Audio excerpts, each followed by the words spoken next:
Benvenuto nelle conversazioni di pratica in italiano con le storie. Sei pronto per esercitarti con l'italiano e diventare più fluente? Iniziamo.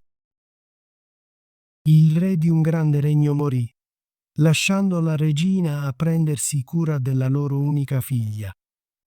Questa bambina era una ragazza molto bella e sua madre le voleva molto bene. C'era anche una buona fata che si affezionava alla principessa e aiutava la madre a crescerla. Quando la principessa crebbe, fu promessa a un principe che viveva lontano. Con l'avvicinarsi del giorno delle nozze, si preparò per il viaggio verso il suo regno.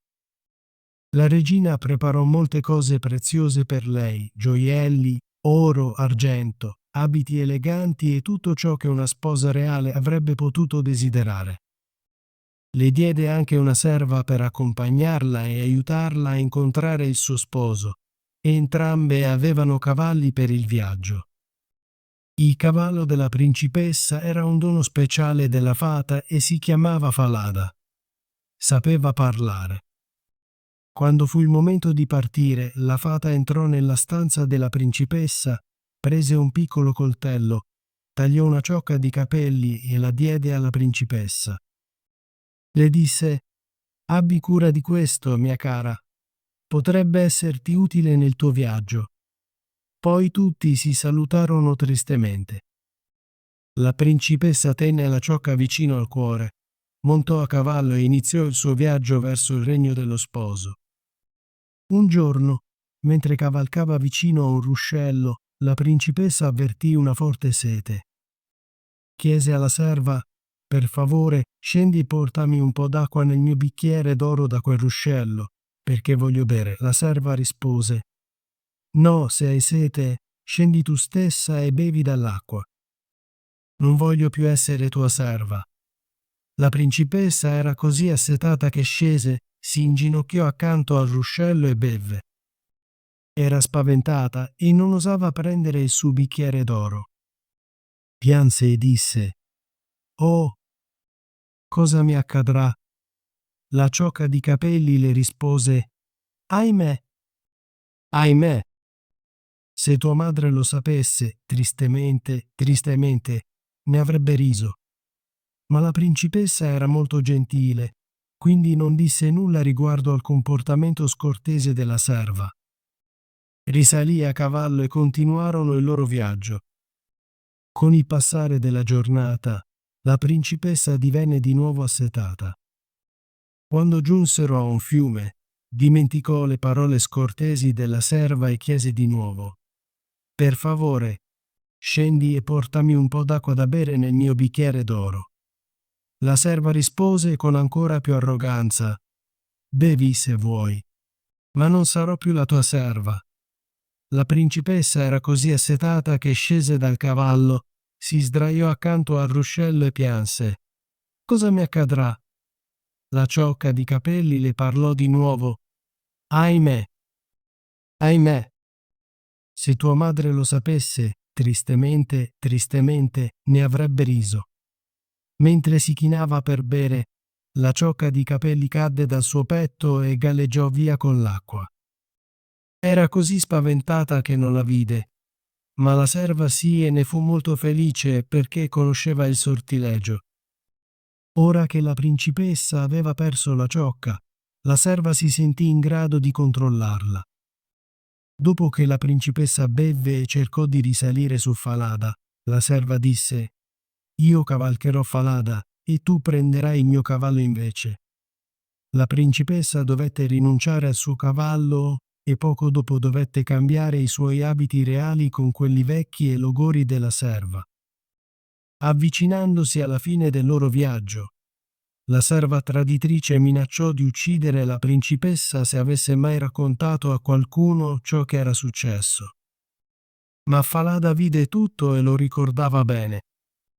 La serva cavalcava Falada e la vera principessa cavalcava l'altro cavallo. Continuarono in questo modo fino ad arrivare alla corte reale. Ci fu molta gioia al loro arrivo e il principe corse ad incontrarli. Sollevò la serva dal suo cavallo pensando che fosse colei che doveva diventare sua moglie, mentre alla vera principessa fu detto di restare nel cortile sottostante. In quel momento, il vecchio re non aveva nulla da fare, così si sedette vicino alla finestra della cucina, osservando ciò che accadeva all'esterno. Vede la principessa nel cortile e poiché sembrava molto bella e troppo delicata per essere una serva, andò nella camera reale e chiese alla serva: «Chi è quella ragazza che hai portato con te, che è rimasta in piedi nel cortile?»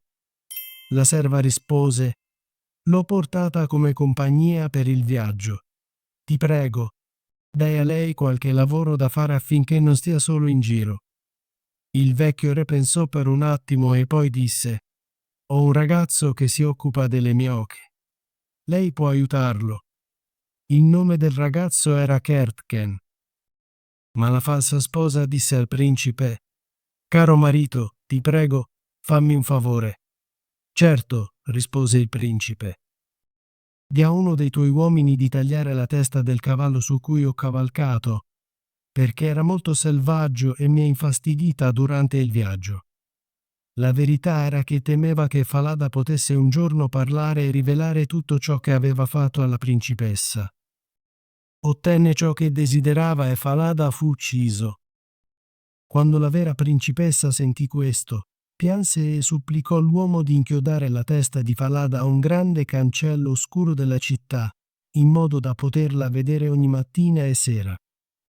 Lo sterminatore acconsentì e fece come lei desiderava.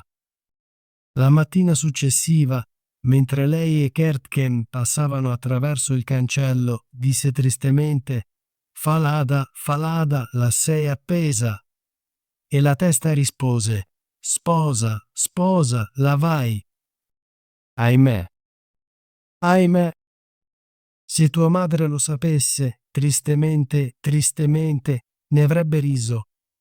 Poi uscirono dalla città e portarono al pascolo le oche. Quando raggiunsero il prato, si sedette su una riva e lasciò cadere i suoi lunghi e lucenti capelli, che erano d'argento puro. Quando Kertken vide i suoi capelli brillare al sole, corse e cercò di prenderne un po', ma lei gridò: «Soffia, brezze, soffia! Lascia andare il cappello di Kertken! Soffia, brezze, soffia! Fallagli inseguire! Sopra colline, valli e rocce, lascialo girare finché le ciocche d'argento siano tutte pettinate e arricciate». Poi un forte vento soffiò e portò via il cappello di Kertken, costringendolo a inseguirlo. Quando tornò, lei aveva già finito di pettinare e arricciare i suoi capelli e li aveva messi al sicuro.